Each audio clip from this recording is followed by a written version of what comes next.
écoutez Radio Ma'arif.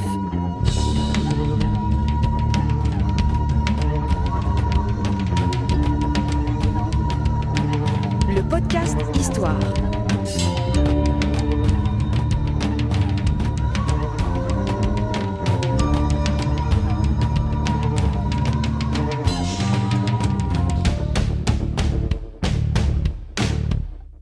Produit avec le soutien de Maroc Télécom.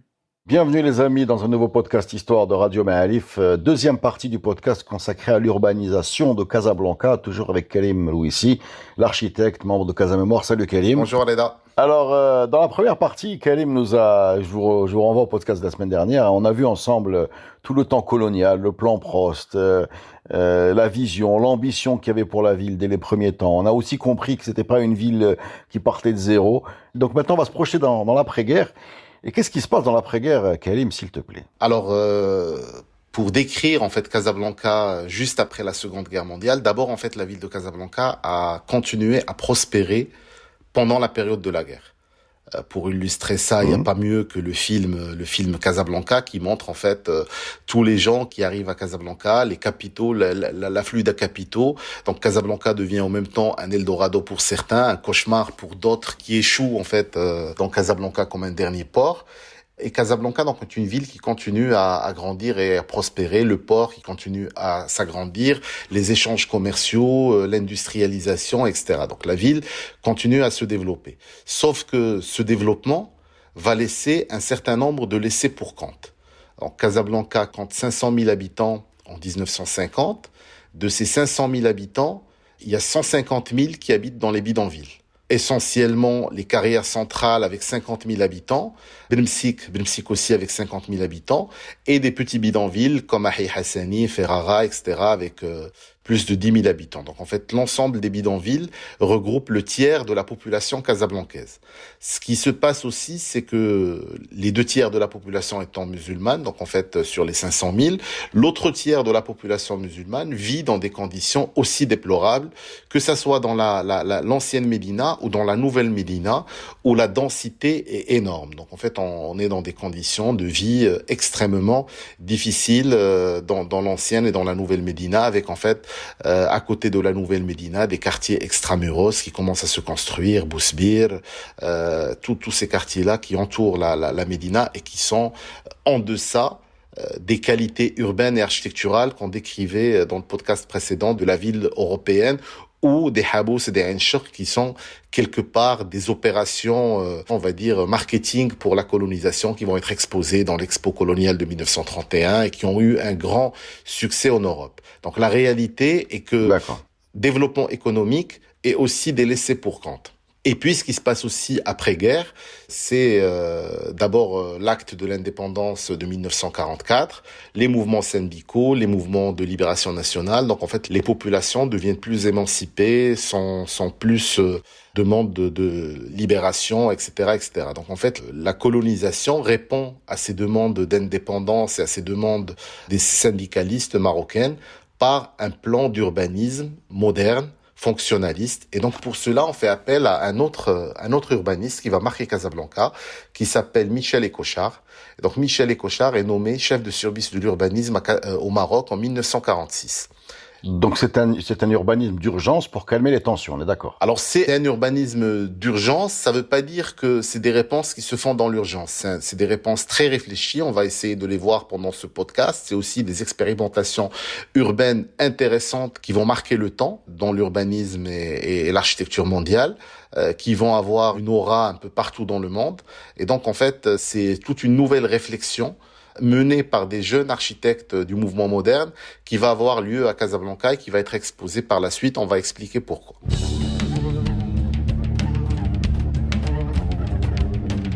Alors, en quoi ça consiste et pourquoi c'est un triomphe mondial? Alors, pour décrire Écochard est un urbaniste, architecte urbaniste français. Il a exercé en Syrie avant d'arriver à Casablanca. c'est quelqu'un qui fait partie des SIAM, le SIAM pour Congrès international des architectes modernes. Donc c'est un membre influent des SIAM. Alors les SIAM, il y a cette première génération d'architectes des SIAM qui sont Le Corbusier, Gropius, Mies van der Rohe, tous ceux qui ont réfléchi à l'architecture moderne et qui ont, lors du 4e congrès du SIAM, réfléchi à la charte d'Athènes qui exprime tout ce qu'une ville moderne doit être. Et donc là, en fait, on est à un tournant. On a une nouvelle génération d'architectes des SIAM qui sont opposés à leurs prédécesseurs. Et donc, en fait, que EcoChar va arriver à fédérer un certain nombre d'entre eux et les faire venir travailler à Casablanca. Donc, en fait, ces architectes, en quoi ils sont critiques par rapport à leur aîné? Là où, en fait, Le Corbusier pensait que le logement serait la machine à habiter, il est allé jusqu'à construire la maison Citroën, en fait, par analogie à la voiture Citroën. Donc, en fait, une sorte d'objet, de cellules à habiter qui sont les mêmes, identiques, etc. Cette nouvelle génération est ouverte sur les sciences humaines et sociales. Donc, c'est la première fois où les architectes s'ouvrent sur les sciences humaines et sociales. Et on va essayer de construire, en fait, des objets qui sont adaptés à la culture, au climat, et donc, en fait, qui sont censés répondre aux besoins des populations. Et donc, ces architectes vont arriver à Casablanca. Donc, pour nommer un certain nombre d'entre eux, il y a le grec Kandilis, il y a Josic, Woods, Bodiansky, Studer, Inch. Et en fait, en plus de ces jeunes architectes, on a la première génération d'architectes marocains. Donc, soit des Marocains de souche, on va dire, comme Elia Zaguri, comme Faraoui, qui se joignent à ce groupement. Mais il y a aussi des architectes natifs du Maroc, comme Zevako, etc. Donc, en fait, on va essayer de construire une sorte de société qui s'appelait le groupe Gamma, groupement des architectes modernes marocains, qui regroupe, en fait, tous ces architectes et qui va réfléchir à côté d'EcoChar à cette ville nouvelle. Bodiansky va écrire une charte pour l'habitat du grand nombre, donc en fait, et qui va être exposé au Congrès des SIAM de 1953, qui va avoir un grand aura là-bas. En fait, en 1953, lors du Congrès des SIAM, toute cette équipe Gamma, l'équipe marocaine, va présenter à Aix-en-Provence, lors du 9e Congrès des SIAM, toute l'opération des carrières centrales, donc tout ce qu'ils ont réalisé à Casablanca et comment ils arrivent à faire de l'habitat adapté. Alors, c'est quoi l'habitat adapté? C'est pour eux, en fait, pour répondre à une double contrainte. La première contrainte, c'est une population qui est pas habituée à habiter en immeuble. Et la deuxième contrainte, c'est une contrainte économique. Donc, on est encore dans cette utopie moderne où on va, entre guillemets, éduquer les gens par l'espace. C'est un peu dur à dire comme ça, mais ils pensent que les gens qui vont venir du milieu rural, on va les faire habiter dans du bidonville amélioré pour ensuite les faire habiter dans une cité horizontale, donc une trame de 8 par 8, des maisons qui font 8 mètres par 8 mètres qu'on va retrouver à Sidi Athmane et à Hay Mohammadi. Et par la suite, ces populations, une fois habituées à vivre en ville, on va les faire habiter dans des immeubles. Donc en fait, comme une sorte de progression, quoi. Comme une sorte de progression, exactement. Donc en fait, progression dans le développement, dans l'urbanisation de l'individu. Alors il y a un contexte colonial, d'accord. Il y a le fait qu'on est toujours dans la séparation des communautés, qu'on a envie de faire habiter les musulmans séparément des juifs et des juifs et des Européens. Mais au même temps, il y a dans le contexte mondial, les architectes étaient un peu condescendants et voulaient éduquer les gens par l'espace. Le Corbusier le faisait en France également. Donc en fait, c'est pas uniquement dans le contexte colonial. C'est pas typique chez nous. C'est pas typique chez nous. Donc il y a quelque part une sorte de volonté d'à travers l'espace éduquer. Mais en fait, ce qui est intéressant, c'est que ce dessin EIN d'EcoChar n'a pas eu lieu parce qu'en réalité, il a fait du bidonville amélioré, puis de l'habitat horizontal et quelques opérations de logement qui ont été très accueillis dans le monde entier, l'immeuble Semiramis, c'est Nida Bey ou Hay Mohammadi par exemple, ou la barre d'Itchenstuder à Sidi Athmane. Donc c'est des bâtiments iconiques de l'architecture moderne. Je vais pas dire de conneries, mais si on ouvre un manuel scolaire sur 5 partout dans le monde, on a de fortes chances de tomber sur un de ces bâtiments comme une illustration de l'architecture moderne. Donc comment se fait-il que ces bâtiments soient étudiés comme des moments marquants de l'architecture mondiale et observés dans le monde, et que nous-mêmes, Casablancais, on ait aussi peu d'intérêt pour ça et aussi peu de regard? Est-ce que c'est d'où ça vient, ça? Il y a beaucoup d'éléments. D'abord, en fait, dans le feu de l'action, quand ces bâtiments sont créés, ils sont créés dans un contexte colonial ou juste après la colonisation. Donc, en fait, on est dans un contexte particulier. Puis, il y a la période post-coloniale où on n'a pas forcément envie de montrer des exemples Ce qu'ont fait les Français. hérités de la colonie. Pendant très longtemps, on était dans un débat, est-ce qu'on peut considérer comme l'architecture coloniale comme un patrimoine ou pas? Il y a eu ce débat. Heureusement qu'au Maroc, ce débat est dépassé. Alors, pourquoi ces objets ils sont intéressants? C'est tout d'abord parce que, comme je le disais, on était dans un moment critique où, en fait, on a des architectes qui s'opposent à leurs prédécesseurs, à leurs aînés, donc la première génération d'architectes modernes, et ces architectes trouvent encore un terrain d'expérimentation dans les colonies.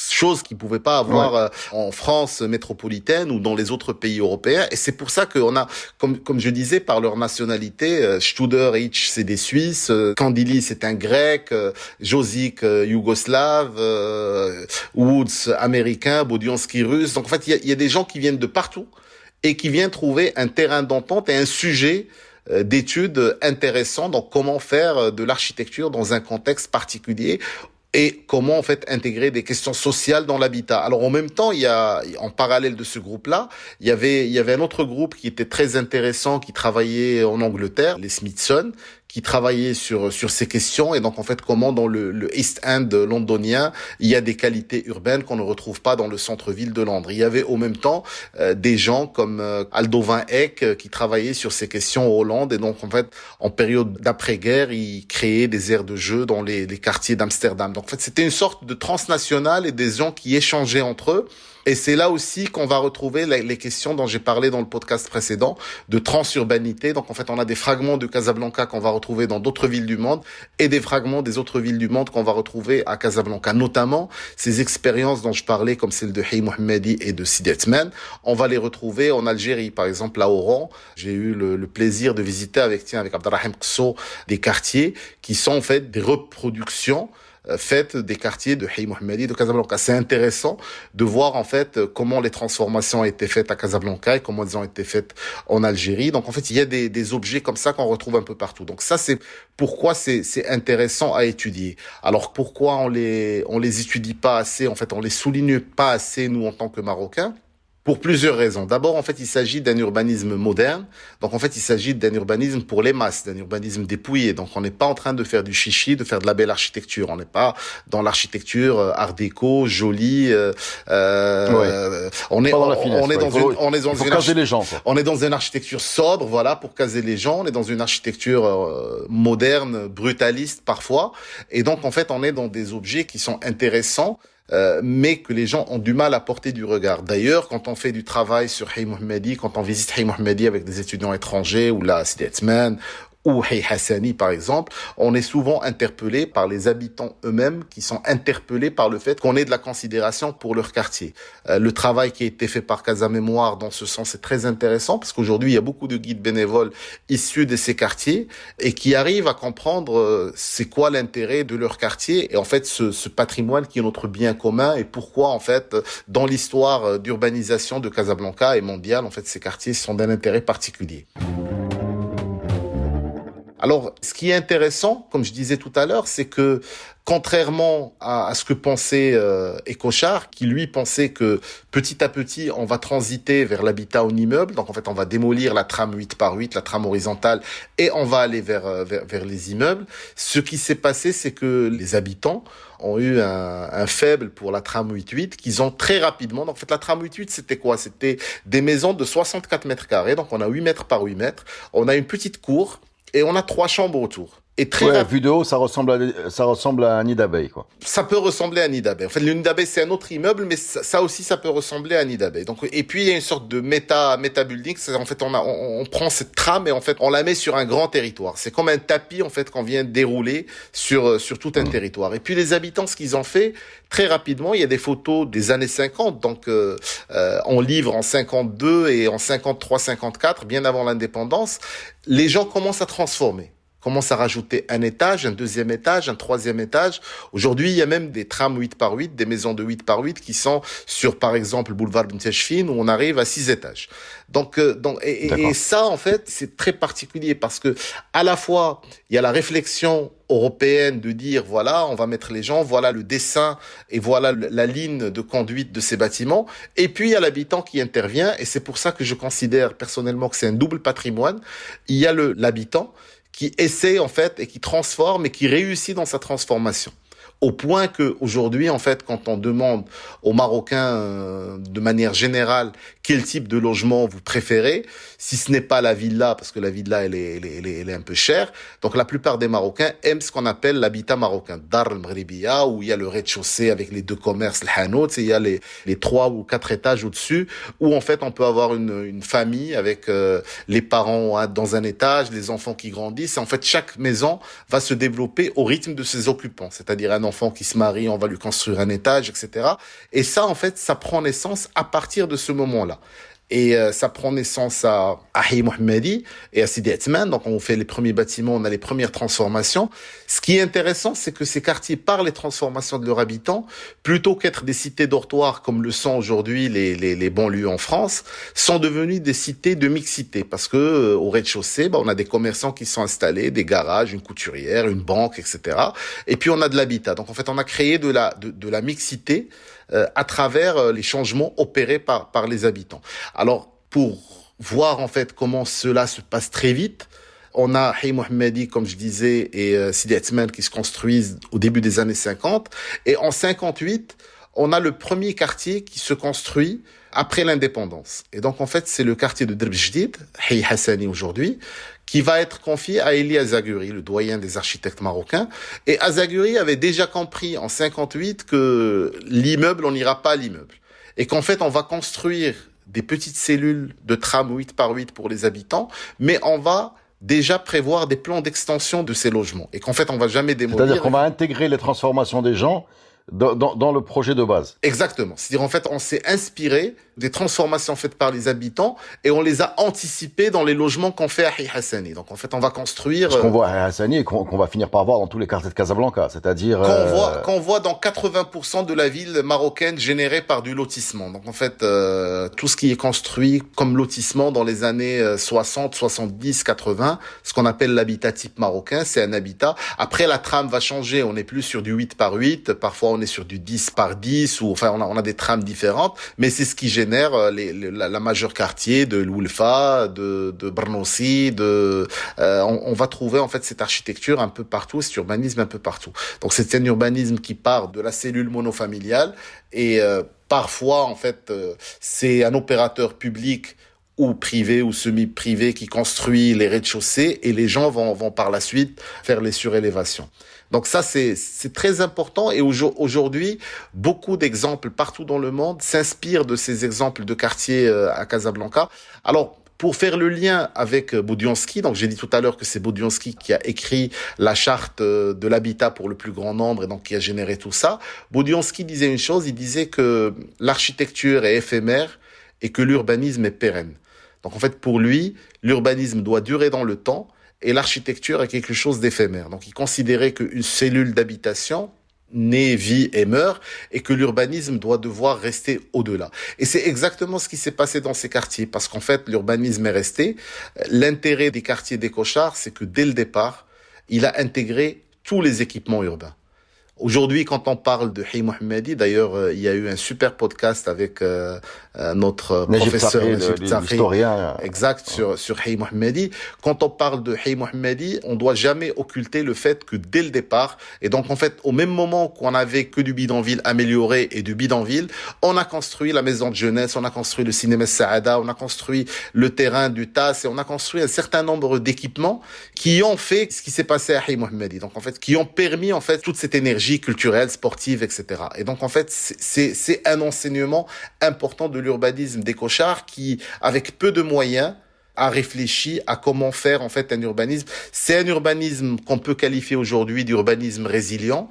Et donc, à ce titre, il est inspirant pour beaucoup de projets un peu partout dans le monde, notamment en Amérique latine, en Inde, en Afrique du Sud. Donc, beaucoup de projets partent, en fait, de ces réflexions menées en temps colonial par les Cochards.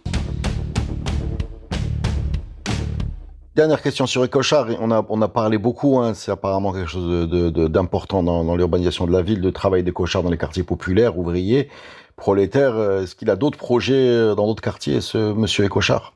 Alors, EcoChar, comme on a dit, il a construit en fait des projets pour résorber les bidonvilles. Donc, c'est les projets dont on a parlé tout à l'heure. Mais en parallèle, il a construit de l'habitat adapté pour les Israélites marocains. Donc, en fait, il s'agit des quartiers de l'Anr, par exemple, qui est une cité adaptée pour Israélites. Donc, en fait, et qui est pas loin du Millah. Donc, en fait, on l'a situé à cet endroit-là.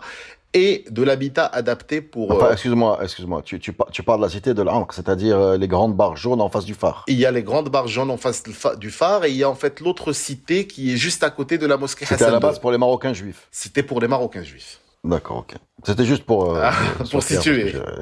Qu'on parle bien de la même chose, d'accord. Donc il y a les cités israélites, mais il y a aussi des cités adaptées pour la population européenne du Maroc. Donc on est encore au début des années 50. Il y a beaucoup de coopérants qui viennent au Maroc, et donc les quartiers destinés aux populations européennes, c'est par exemple la cité Bournazel, la cité Riviera, plus tard la cité Plateau qui va être construite juste après l'indépendance, la cité des jeunes au CIL. Donc en fait toutes ces opérations-là vont être menées en très peu de temps. Il arrive en 46 et donc en 10 ans, 46, 56, indépendance, on a réalisé tous ces projets très marquants pour la ville de Casablanca. Il construit aussi le centre des affaires. Alors le centre des affaires, c'est l'avenue des Phares. Donc en fait, c'est cette percée, en fait, on crée une nouvelle percée en allant de la Médina, parce qu'en fait, la seule connexion qu'il y avait entre la Médina et, on va dire, le Roche-Noire, etc., c'était boulevard de l'Horloge, qui est aujourd'hui la rue El Abdallah. Et en fait, il a construit cette deuxième percée qui est l'avenue des Phares. Et donc, en fait, c'est dans cette avenue, il a essayé de faire un urbanisme moderne avec des tours, donc en fait des bâtiments orientés, un socle. Tous les bâtiments ont un socle en R+2. Et au-dessus de ces socles, on va avoir des immergences d'immeubles à très grande hauteur, qui étaient à l'époque très avant-gardistes. C'est l'immeuble de la CTM, construit par Courtois, c'est l'hôtel Marhaba, c'est enfin tous ces bâtiments qui sont sur l'avenue des Phares et qui sont des marqueurs de la modernité des années 50 et 60 à Casablanca. Et en plus de ça, on doit à EcoChar toute une série d'équipements structurants de la ville. C'est à cette époque qu'on a décidé de construire le stade de Casablanca, le stade d'honneur. On a décidé de construire l'aérogare de Tête Mellil, l'aéroport de Nouassar, l'aquarium à Casablanca et toute une série d'équipements pour venir structurer la ville et lui donner une dimension internationale.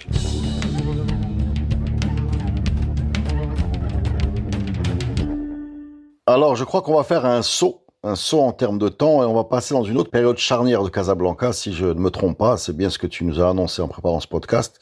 Et je pense que ça se passe dans les années 80. Est-ce que c'est bien ça? Oui, dans les années 80. Parce qu'en fait, le plan EcoChar, c'est un plan qui va durer dans le temps. On va faire une tentative en 75 de faire un nouveau plan d'aménagement, un nouveau schéma directeur pour Casablanca, mais une tentative avortée. Et puis, en fait, on continue à avancer dans le temps, dans un contexte particulier, dans un contexte d'exode rural massif, de pauvreté extrême, de sécheresse dans le monde rural marocain, de croissance démographique vertigineuse. Casablanca passe de 500 000 habitants à 2 millions d'habitants en 1980. Donc 500 000 fin du protectorat, 2 millions, soit 4 fois la population, et sur un territoire qui n'a pas grandi. Donc en fait, on est resté sur la même empreinte territoriale de la ville. Et donc en fait, une densité monstre à Casablanca. Une densité, rajoutée à cela les recommandations de la Banque mondiale et du FMI de l'augmentation et la décision du gouvernement d'augmenter les prix des denrées alimentaires. Il y a eu les événements de juin 81 à Casablanca, donc la fameuse grève générale. Et cette grève générale, en fait, elle a conduit à des événements tristes qu'on connaît tous à Casablanca. Donc après ces événements, on décide de prendre le taureau par les cornes et d'essayer de recanaliser le développement de ce monstre urbain qu'est Casablanca, donc en fait qui est sorte de... Donc si je comprends bien, Casablanca grandit énormément, se condense, une population qui est multipliée par 4, de 500 000 à 2 millions par 4 en une trentaine d'années, c'est bien ça? Exact. Et ce qui va faire prendre conscience aux autorités qu'il faut prendre le taureau par les cornes, c'est les émeutes de 1981, c'est bien ça? Exactement. Les événements de 81, c'est le troisième moment d'inflexion, donc en fait, dans l'urbanisme de Casablanca, et c'est qu'à ce moment-là qu'on décide, dans l'urgence, Je reprends le terme à Abdelrahman Rachir, l'urbanisme de l'urgence. Donc en fait, on a vu la première urgence, c'est 1914 avec la venue de Prost juste après le protectorat. Donc en fait, on a envie d'asseoir une ville coloniale forte, on a envie d'asseoir une image du colonisateur.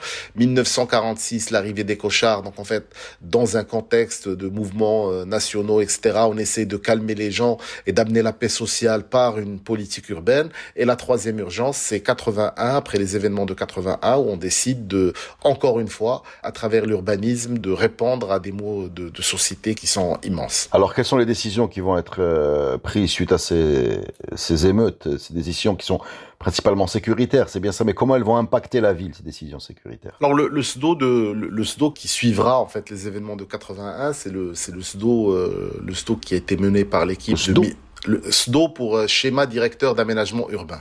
Donc le SDO qui a été promulgué en 1984, et puis les plans d'aménagement sont venus par la suite décliner ce SDO en propositions urbaines.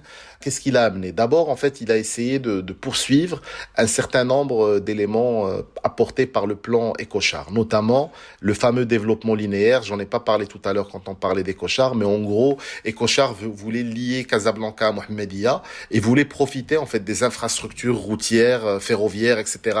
qui relient Casa à Rabat. Donc en fait, il y a toute une série d'équipements. Donc en fait, il a essayé de faire un développement linéaire où en fait on a le port au franc-mer, on a l'industrie après, et on a les quartiers populaires qui viennent ensuite. Donc il a essayé le plan Pinceau d'abord entérine cette décision et essaye de la maintenir. Deuxième chose, il essaie de donner une réponse à la question de la mobilité. La mobilité urbaine devient une contrainte majeure. Alors Écochard avait introduit la deuxième rocade. On a parlé de la première rocade qui est le boulevard Zertoni dans le premier podcast. La deuxième rocade urbaine, on la doit à Écochard. Et Pinceau, en fait, arrive créer d'autres sorties au niveau de cette rocade. Mais la recommandation la plus importante qu'il met en place, c'est la volonté de doter Casablanca d'un métro urbain. Cette volonté qui est aujourd'hui transposée par un système de mobilité douce et en tram, elle vient du schéma directeur de Pinceau. Il y a aussi une volonté de construire un certain nombre d'équipements majeur et de créer une polycentralité. Alors on dit souvent du plan de Pinceau que c'est un urbanisme sécuritaire, donc c'est un urbanisme qui est venu contrôler la ville. Donc on décide de créer des préfectures, un ensemble de préfectures. C'est les préfectures qu'on a aujourd'hui, celles de Ain Sebah et Hassani, Sidi Othmane, donc avec leurs bâtiments et tout leur ensemble administratif. Et c'est là le mal de ce plan en fait, c'est que il va rompre l'unité de la ville et il va en fait diviser la ville en plusieurs territoires administratifs, ce qui forcément permet un meilleur contrôle sécuritaire de la ville, mais qui, d'un point de vue urbain, crée en fait un certain nombre de dysfonctionnements parce que on a du mal à gérer une ville qui est divisée en sous-parties. Il essaie aussi d'intégrer un certain nombre de projets structurants, notamment la fameuse percée dans la partie extramuros de la Médina, ce qu'on appelle l'avenue Royale et qui n'a jamais abouti à aujourd'hui. L'avenue Royale, c'était une percée qui devait partir à côté de l'hôtel Hyatt Regency jusqu'à la mosquée Hassan II, en passant à travers la Médina et donc en fait en structurant ce secteur-là. J'ai lu quelque part que les gros boulevards qui traversent les quartiers populaires comme Chalel, Fida, etc., dataient aussi de ce plan pour permettre l'accès aux forces de l'ordre dans les quartiers populaires qui étaient complètement hermétiques avant. C'est ce qu'on appelle les avenues de préfecture. Donc en fait, c'est des grandes voies immenses qui sont les pénétrantes de la ville de Casablanca et qui permettent de faire passer un grand flux.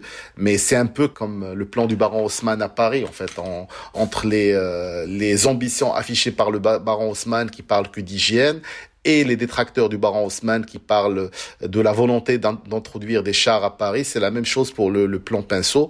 Il y a de cela aussi, en fait, c'est une volonté de sécuriser la ville et de permettre, en fait, de maîtriser la ville très rapidement d'un point de vue sécuritaire. Question très simple sur le port de Casablanca. On a plusieurs kilomètres de mer. On a une ville côtière où on voit très peu la mer. En fait, elle est maintenant, ça s'est un peu dégagé à partir de la mosquée ou même pas à partir du port. On commence à la voir, mais entre la gare de Casaport jusqu'à quasiment Ain Sebah, le port bouge complètement la vue. Casablancais sont privés de l'accès à la mer. C'est une zone protégée, c'est une zone sécurisée, c'est pas du tout une zone de vie, c'est pas du tout une zone de loisirs. À quel moment on a comme ça bouché l'accès à la mer au Casablancais? Alors le port de Casablanca, c'est une question dans la question. D'abord, en fait, c'est un podcast dans le podcast. C'est un podcast dans le podcast. C'est au port de Casablanca qu'on doit la naissance de toute cette ville. Donc en fait, c'est un élément très très très important. Alors à la base, c'était juste une darse. Une darse, c'est une sorte de cavité naturelle qu'on avait dans le littoral casablancais et qui permettait aux bateaux d'accoster à Casablanca. Donc ça commence par une darse. Il y a la fameuse protection de cette darse, donc la jetée Moulay El Hassan qui a été construite au début bien avant le protectorat. Donc c'est quand les Français ont la concession du port de Casablanca et après la conférence d'El Géziras. Et donc en fait on a cette jetée qui permet de protéger le port. Et puis en fait le port a commencé à évoluer. Alors la question portuaire à Casablanca, elle est la même dans toutes les villes portuaires parce que les ports ont évolué. Les ports en fait de la première partie du XXe siècle, c'est des ports ouverts. C'est des ports en fait où les bateaux accostent, où il y a des dockers qui sont sur les quais. C'est New York, c'est Marseille, c'est Gênes, c'est toutes ces images qu'on a de ces villes commerçantes et ces villes portuaires. Et on a des gens qui peuvent descendre travailler en journalier à côté du port et qui prêtent leurs bras pour le port. Donc en fait les ports étaient complètement ouverts. Le port avait besoin de la population et la population avait besoin du port. À partir des années 50, tout change. Donc en fait, il y a la machinisation. Donc en fait, on introduit des machines pour décharger et charger les bateaux, ce qui fait que et puis une zone sous douane. Donc en fait, toute la zone portuaire est devenue fermée, ce qui crée en fait une problématique qu'on a et à Casablanca et dans d'autres villes. Enfin, je peux penser à Marseille, à Gênes, et en fait, ces villes deviennent en fait coupées de leur littoral à partir du moment où le port.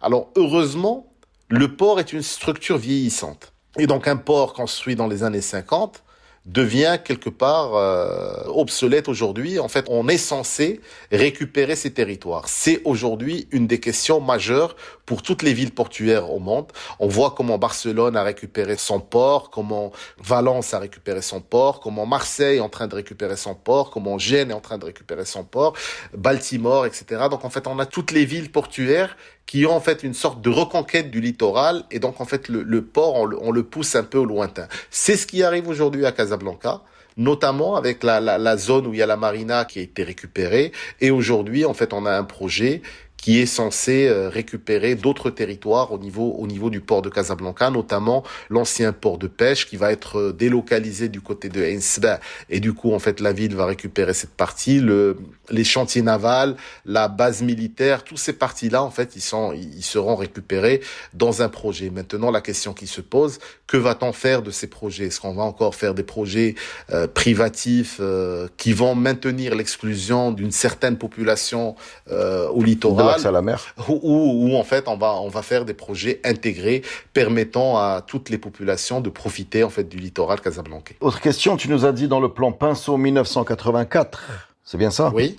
On parlait d'un métro. Oui. Alors on est en 2020, à moins qu'il m'ait échappé, je ne l'ai pas vu. Qu'est-ce qui s'est passé? Parce qu'il y a quand même eu toute une mythologie dans les années précédentes sur ils ont trouvé de l'eau, ils ont trouvé du sable, ils ont trouvé Qu'est-ce qui fait que finalement ce métro n'a jamais vu le jour? Il a été c'est orienté vers un tramway. Alors, ce qui est intéressant dans ce pseudo Pinceau, et en fait, si je fais un autre saut dans l'histoire, et je parle du dernier pseudo qui date début des années 2000, en fait, Pinceau, il avait décliné 17 opérations majeures pour la transformation de Casablanca. Dans ces 17 opérations, il y a 3 ou 4 opérations qui ont eu lieu, notamment les préfectures et les boulevards des préfectures. Donc, en fait, tout ce qui a trait à la sécurité. Et tous les autres projets qu'il avait, ou la majorité des autres projets qu'il avait dessinés pour Casablanca n'ont pas vu le jour. Jusqu'au nouveau pseudo et qui est en train de les reprendre pratiquement à la lettre. Par exemple, réhabilitation de l'ancienne Médina, la mobilité avec la question du métro. Aujourd'hui, on a repris, parce qu'en fait, on est reparti de zéro au début des années 2000 pour réfléchir à un plan de déplacement urbain nouveau pour la ville de Casablanca qui vient d'être refait. Et donc, en fait, toutes ces questions, on les a intégrées, notamment les questions de renouvellement urbain, les questions d'équilibre entre les quartiers est défavorisés et les quartiers ouest. Alors, pourquoi?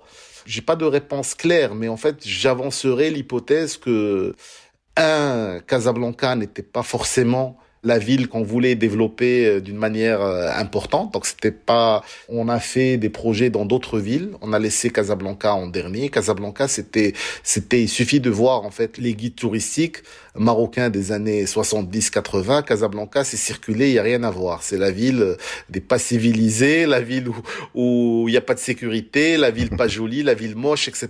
Et en fait, on vendait plutôt un Maroc pittoresque avec d'autres villes, cartes postales. Impérial, ouais. Exactement. Donc, il y a de ça, mais il y a aussi, en fait, 1983, c'est le plan d'ajustement structurel et où l'État, en fait, est surendetté. Donc, il y a pas d'argent. Donc faire un métro, ça demande de l'argent, ça demande que la ville soit bancable à l'international. Et en fait, ce n'est que à partir des années 2000 où on a l'argent et on est en train de réaliser ces projets qui ont été dessinés dès le plan Pinceau. Merci beaucoup Kalim Aloissi pour cette grosse performance sur Casablanca. Casablanca avec 3 points d'inflexion. Hein. Je les répète quand même parce que parfois il faut faire de la reformulation pour être sûr qu'on a compris. Le dernier point d'inflexion, c'est les années 80. Le précédent, c'est le plan Écochard, c'est bien ça. Et avant, c'était le plan Prost. Exactement.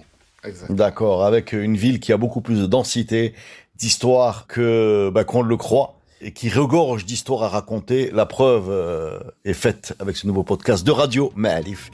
Merci Kalim Aloissi et à la semaine prochaine les amis pour un nouveau podcast Histoire.